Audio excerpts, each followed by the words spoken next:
This video was inspired by a comment that I got on Twitter, and it wasn't really directed at me until someone tagged me in it later on, but you get the idea. So let me just read the entire tweet to you, and then this is going to be a reaction. But to not bury the lead, basically, the idea is that AI and the job apocalypse is going to be the greatest Mancession ever. If you haven't heard that term, the Mancession, that's basically circa 2009 when, or I guess it was during the recession recovery, the Great Recession recovery, where people realized that women were recovering faster than men. And of course, deaths from despair in men have spiked since then. So that's kind of the historical framing context. But let me just read this tweet to you. One of the things I haven't seen many people talk about is how destructive AI is going to be to the status hierarchies of male and female relations. The political difference between the sexes is already enormous and clearly causing problems, so what do you think happens when you throw in a technology that disproportionately impacts male jobs? High status, high earning males, particularly in white collar professions initially, are going to see their status totally annihilated, not decreased, totally destroyed.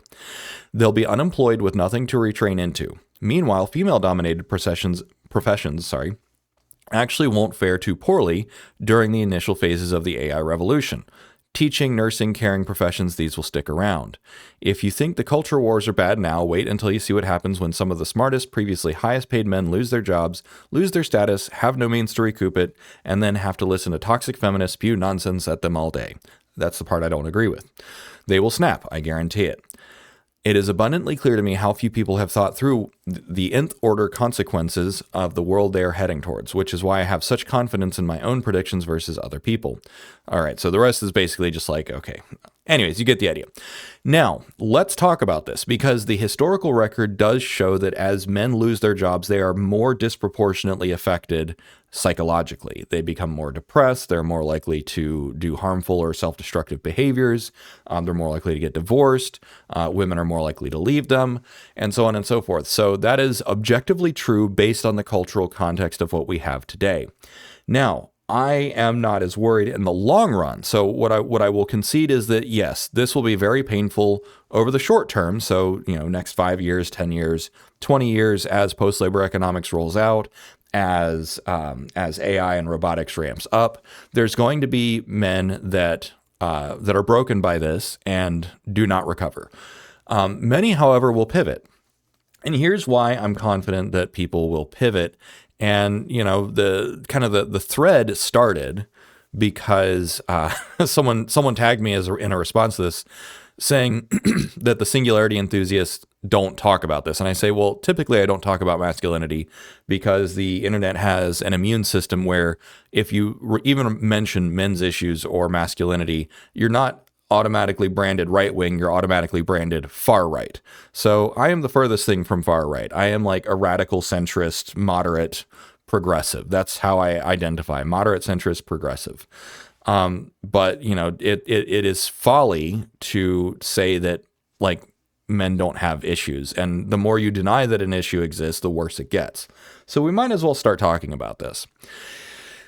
All right, that's the moral grandstanding. Now, the objective data shows there's a lot to be worried about. However, when you take a big step back and you look at masculine needs, when you look at masculine energies, and when you and specifically how it orbits around psychosexual issues, because masculinity and femininity are fundamentally still about procreation and about generation.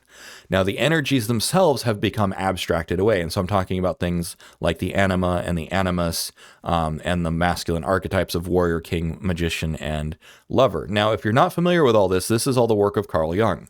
So Carl Jung, through his work and his genius and his constant introspection and thousands of interviews with people, he realized that there are 4 archetypal masculine energies, or what he just called masculine archetypes. I call them masculine energies because they're basically like kind of a platonic form of like what does the ideal male look like.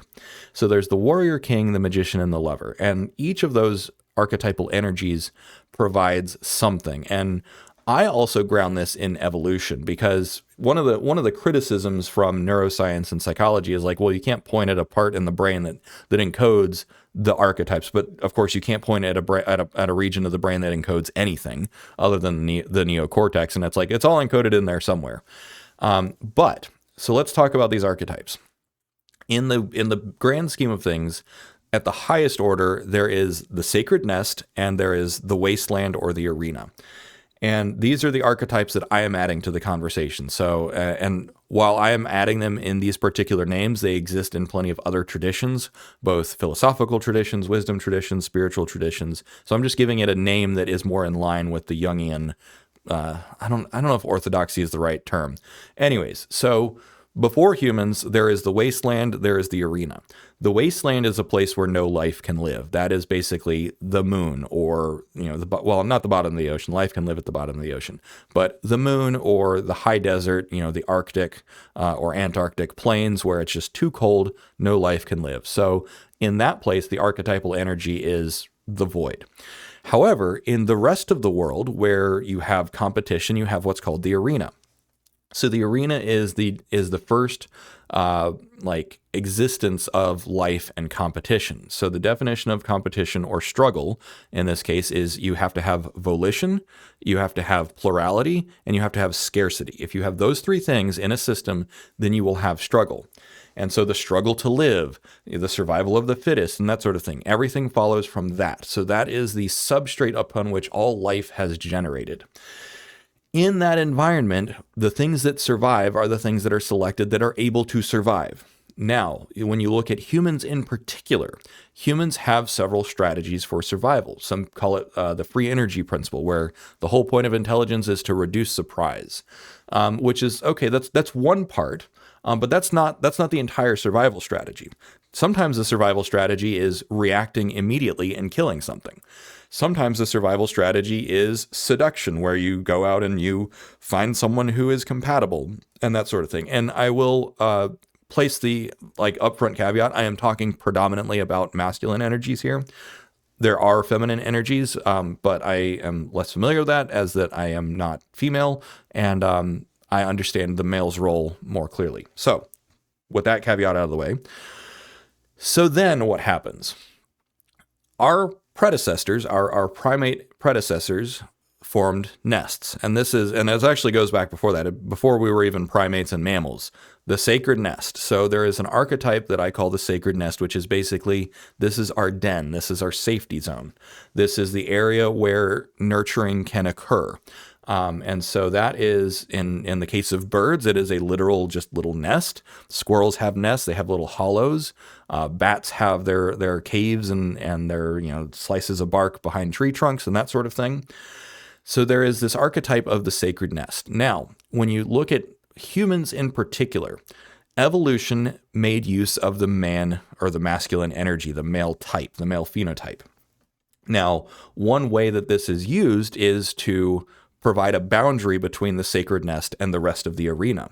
That is kind of the first order of the day. That is basically saying you're going to defend the nest against predators, against poachers, against other competing men, and that is your role. So that's the warrior energy. That came first. And now, of course, the warrior energy has been subordinated into professions like police, like soldiers, and that sort of thing. With that being said, the man still has that role in the home.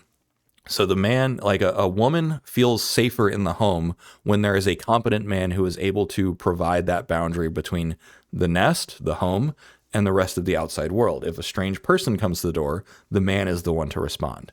If there is an emergency, if there is a catastrophe and you need to either leave home or hunker down, that is the warrior energy that says, I'm going to put my life in the line to protect you and the home and the offspring or whatever. So that is an archetypal energy that is imbued into us by evolution.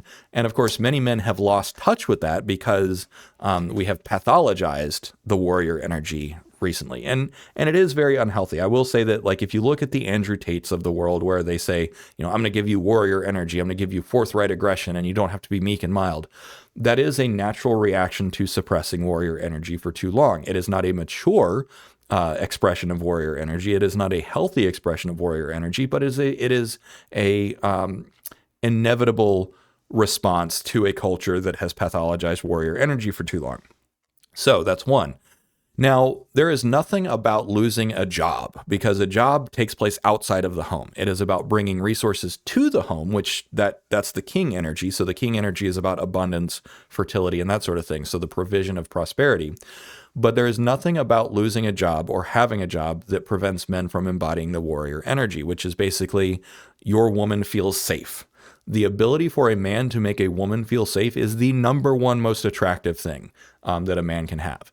And the reason is because everything that goes into it, confidence, competence, strength, all of those things go into the ability for a man to make a woman feel safe. And that is what women want most in the world because the world feels unsafe to women. Now, you might say, Dave, that sounds like, blah, blah, blah. You're being too universal. But you have to remember where humans came from, where we started. We started as Paleolithic tribes, where the world was very large, very dangerous, and very spooky. There were tigers, there were bears, there were snakes, there were alligators, there were other neighboring tribes. The world has always been very dangerous. It's just that we live in a very comfortable delusion right now that the world is very safe. I actually gave a talk to university students, and I made the allusion to like the nature is red in tooth and claw, and some of the students unironically said, "Nuh-uh, we're so much more peaceful now. We have evolved." And I said, no, we have not evolved meaningfully in the last 1,000 years. When society breaks down, people become vicious. People revert to more, you would say, primitive ways, but it's not an evolutionary regression. It is a behavioral regression. And so talk to any woman. Most women have to move through the world in a way where they are putting their safety first, in a way that men do not have to think about that. And the smaller the woman, the more she is conscious about physical safety at all times. Therefore, one of the most archetypal energies a man can offer a woman is that warrior energy, which is you are safe with me.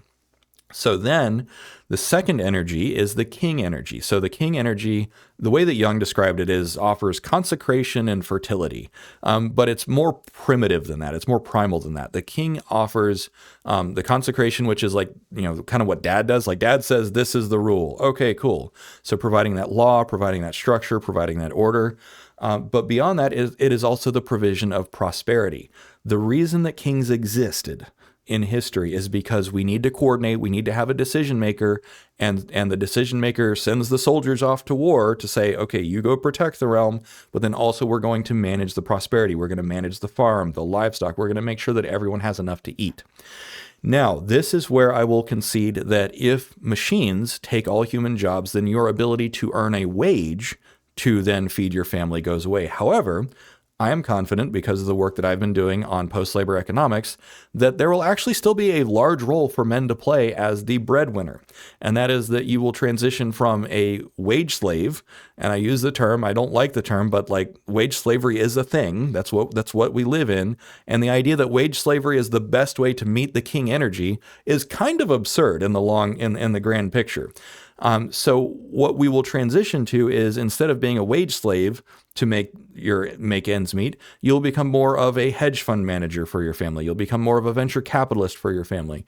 Why? Because we're going to be getting multiple revenue streams from things like investments, from UBI, from universal basic capital, from sovereign wealth dividends, and that sort of thing.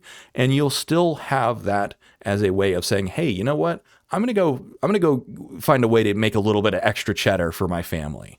You will always have a way to make more money.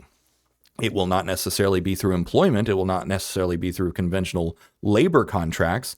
But this is an example, and this is why I felt the need to respond to this tweet, is because, yes, for the last about 200 years, I mean, really, for the majority of society, it's only been about 100 years.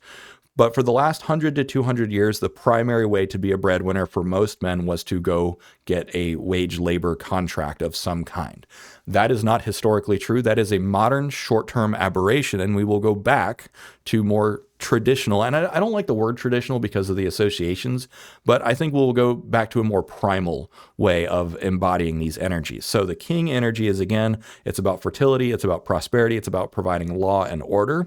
The man makes the rules, and that's not to say that like men should only make rules and women. I'm not like full red pill. Any domestic partnership today is like, it's a negotiation, and it's about who gets to make what decisions and how decisions get made and that sort of thing. With that being said, like in my personal example, I'm 8 years older than my wife. I know a lot more about how the world works and I'm a lot more experienced. And therefore, it's just like most of the time the decisions default to me because it's like, hey, I'm the one who's ultimately going to take responsibility for these things. And that is another way that men can provide containment to women. Now, there are plenty of relationships where ages are more equal, or in some cases the woman is older, and it can be harder to balance those energies. But that's a different conversation. So the third energy is the magician energy. The magician energy is the more primitive or the more primal version is the shaman. So the shaman is the one who understands the mysteries of existence. So again, when you look at where humans evolved from, we came from examples of where, you were on the coast, you were a tribe on the coast, or you were a tribe in the rainforest or on the savannah. And the world is very mysterious. The stars in the skies had no obvious explanation until the last couple hundred years. The coming of the tides, we knew that it was roughly associated with the moon, but we had no theory of gravity until the last couple hundred years. And so the magician is the masculine curiosity, the masculine desire to understand the world. Now, this is the most directly related to the free energy principle, which is to reduce surprise. One of the best evolutionary strategies that evolution has come up with is double down on curiosity, double down on understanding, double down on intelligence for its own sake, because the more intelligent that humans became, the more exploits we found to protect the sacred nest. The entire purpose of intelligence was to serve the sacred nest. This is one of the things that I have learned in all of my readings and all of my meditations, and yes, all of my psychedelic trips, is that the purpose of the man in the human species is all in service of the sacred nest. The warrior energy is to protect the sacred nest. The king energy is to control and provide for the sacred nest. The magician energy is to understand the rest of the world so that the world does not surprise you, because surprises are bad for the sacred nest. And so the magician energy, a lot of people associate that with STEM today, like, that's the scientist, you're the inventor, the innovator. Not necessarily. It's the one who understands. It's the one who sees behind the curtain of reality. So whether that means religious and spiritual, whether that means technical and scientific, whether that means philosophical and embodied, all of those are the magician energy, which is the masculine urge to just understand how does the world work. That's why you see the memes online, like the masculine urge to monitor the situation. We have an instinct, and by we I mean men, we have an instinct to watch what's happening in the broader world, because that is where our attention is primarily cast, is outside of the nest. So yes, stuff happening in Iran doesn't necessarily apply to us directly, but it is within our information domain. It is within our information horizon. So we got to monitor that situation. We monitor the storms. We monitor politics and all that kind of fun stuff. That's why newspapers exist in the shape that they do. And that's why the archetypal image of the man reading the newspaper in the morning, to be well informed, that is the magician energy being enacted on a daily basis. And so and again, none of this is to say this is exclusively the domain of men. That might be implied, but that is not how it works. What I'm talking about is the traditional primal, or the most correct word is atavistic. So atavistic is basically the embodiment of like ancient or primitive instincts and experiences. So the atavistic purpose of all this is, again, to protect the sacred nest. And the final masculine energy is the lover. This is the hedonist. This is the one who pursues pleasure. So in the form of food, drink, women, all those things, good experiences. That is the final energy. And again, whether or not you have a job doesn't impact your ability to really enjoy a good time, or to be sensual and have those positive, let's say, interactions with your woman. And if you have all of those energies and you embody them and you develop those energies, you will have a good relationship with your woman. And then you will, whether or not you have a job is irrelevant to those outcomes. And also those energies help you find a better place in the world. So, for me, and just in particular, as a personal example, I make a living by embodying mostly the magician energy, which is understanding the future. In a more primitive setting, I'm kind of the one scrying, right? I'm looking into the crystal ball and saying this is where fate is leading us. So I'd be more of a spiritual leader. And in fact, in the broader context of the meaning economy or the attention economy, that is what I provide. I say, the tribe comes to me, all 187,000 subscribers. The tribe comes to me to say, Dave, what does the future hold for us? What should we do? How should we prepare? And that is me embodying the magician energy to basically make a living, but also to add value back to the tribe. So with all that being said, yes, in the short term, then the renegotiation, the economic renegotiation that we're about to go through, the rights negotiation that we're going through. So this is a little bit tangential, but I'm seeing more and more people in the AI space talk about gender. So I figure might as well lead the conversation. So the women are coming to this realization as well, which is like, wait, why aren't we producing as many children? What does feminism have to do with this? What does the economy have to do with this? And for me, my view is that feminism is a natural result of capitalism and democracy. And it is not the cause, it is not the driver of these things. But when you take a step back, one of the bedrock values of democracy is equality before the law. Now, that was established 250 years ago with the Declaration of Independence and the Constitution. The French also kind of started that. So the idea of a constitutional republic or a constitutional democracy generally holds equality before the law. Well, it took us a couple hundred years to really figure it out. Why? Because slaves were not equal before the law and women were not equal before the law. So the democratic experiment has taken 2.5 centuries to really figure out what equality before the law really means. Does everyone get an equal vote? Yes, we figured that out. Does everyone get equal economic rights? Yes, we figured that out in the late 70s. So now that women can get the same level of education, the same level of economic autonomy, then we are going through a necessary and inevitable epochal disintegration of the old patriarchal power structures. Now that is because of the twin forces of democracy and capitalism, which are centuries in the making, to basically say, hey, yes, we understand, the patriarchal social paradigm, but the patriarchal social paradigm was economically inefficient. And so when we decided that it was economically inefficient, and it was mostly to keep up with the Russians, let's be honest, because the Russians, the Soviets, were saying, we're not like the West. Our women are equal. Our women are able to get an education, and they're able to contribute, and they're able to make a living and get and all that fun stuff. And so the West, as a saying, they basically said, well, me too, we're not gonna do that. And so JFK released the Presidential Report on the Economic Status of Women in 1967, I think is when it came out. Although I think he was dead by then. Anyways, it was by JFK. I don't remember the exact year that it was released, but basically that was the United States response to Soviet communism, saying women are equal. And we realized, well, if another nation allows half their population to get educated and enter the workforce, we are going to be at a structural disadvantage. And so the combination of capitalism and democracy said, all right, it's time to give women full equal rights and economic rights and that sort of thing. And what we're dealing with, the surge of divorce rates, the decline of birth rates, all of that is a natural and inevitable consequence of that one epochal change. Will it correct? Probably. We will find a new civilizational equilibrium, but it takes time. It takes decades. It takes sometimes hundreds of years, especially when the paradigm that just broke was patriarchy, which was implemented for at least, minimum 5,000 years, probably much longer than that, basically since the dawn of agriculture, if not earlier. So yes, we are going through a once in a species reckoning. And that's not to say that the women are going to cause dire vengeance and, what this tweet talked about, how did he word it? And then have to listen to toxic feminists spew nonsense at them all day. That is what I will say is that kind of reaction is a reaction from a place of weakness.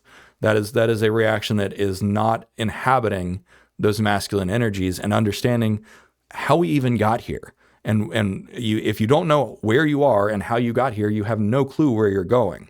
So yes, these conversations are going to be very important, and they're going to be very critical to understand, to create a soft landing zone. Now, what he's predicting, I think, is absolutely going to be true. Why? Because not everyone's going to believe what I believe, and not everyone's going to understand what I'm trying to say, and I'm not going to articulate it, and I'm not going to be completely right either. And even if I am right about the history and how we got here, society and civilization is emergent and divergent, meaning that people are going to take it a bunch of different directions. There's already blue pill and red pill and white pill and black pill and purple pill. There's all these different pills that you can take. And so one of the things that comes with freedom, speaking of consequences of freedom and individual liberty, is the freedom to live how you want. But that also presents the problem of choice. So the problem of choice is basically in a high dimensional choice space or option space, it becomes harder and harder to make good choices. In a low dimensional problem space, basically low dimensional is you're hungry, so you need food. You have one answer. You have one direction, which is find food. If you're thirsty, get water. That's a low dimensional problem space. In a high dimensional problem space, which is how do you orient towards capitalism and democracy and gender and religion and science and all of these other things. Each one of those is a high dimensional space. So how you orient towards all of those is why we have what I call epistemic tribes, which is a tribal value that says, here is a ready-made template of how you orient towards the entire world. Here's how you understand what is true, what is knowable, and what is false, and what is not. And to you, in tribe A, X, Y, and Z are absolutely true, and A, B, and C are false. And if you're in tribe B, it's reverse. X, Y, and Z is false, and A, B, and C is true. So that is where we're heading towards. And yes, it will be a disintegration. And as I have talked about quite a lot, is artificial intelligence and robotics are a forcing function. So technology historically has always been a forcing function for these disintegrations. And this is not the first disintegration that we will be going through. So this is not the first disintegration we've gone through. When 200 plus years ago, when the first industrial revolution ramped up and then the second industrial revolution ramped up after that, when most people were farmers, they said, you're destroying our entire way of life. And we adapted. Now, you might argue not for the better because cities were disgusting and the jobs were worse. And now the capitalists control everything and we don't even control our own productivity and we don't control our own property. And yeah, that's an argument to be made that, basically that everything after switching from nomadic lifestyles has been a worse lifestyle. And there's actually people that study this. So what I'm referring to is the observation that hunter-gatherers or nomads tended to be physically healthier, physically happier. They didn't live as long because one bad season and you freeze to death or you starve or whatever. And so even though the lifestyle of the nomad and the hunter-gatherer was more optimized for the human body, the hunter-gatherers still all they either died out or they joined the agrarians because better food supply. But then that introduced them to zoonotic diseases and backbreaking work that our bodies are not optimized for. So basically, since the Younger Dryas, we have been living in a less and less optimal lifestyle. Even sitting here in an office, talking to a camera, being completely by myself is not optimal for the human body. We shouldn't be sitting all day. We shouldn't be alone all day. But here we are. And you might say, well, Dave, technology created all that. Yes, but we created the technology. That's a little bit of a side tangent.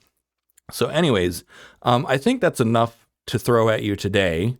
I have no idea how this is going to turn out because, again, conversations about masculinity usually devolve into, you're far right. And I'm like, no. And most people can't get beyond like, well, feminism says this and Andrew Tate says that. So I don't expect this to do any better. And this is kind of what I said on Twitter, which is the Overton window is not ready for this conversation. And I don't think it might never be ready for this conversation. This might always be a niche conversation that basically says only those who seek it out will ever have this conversation.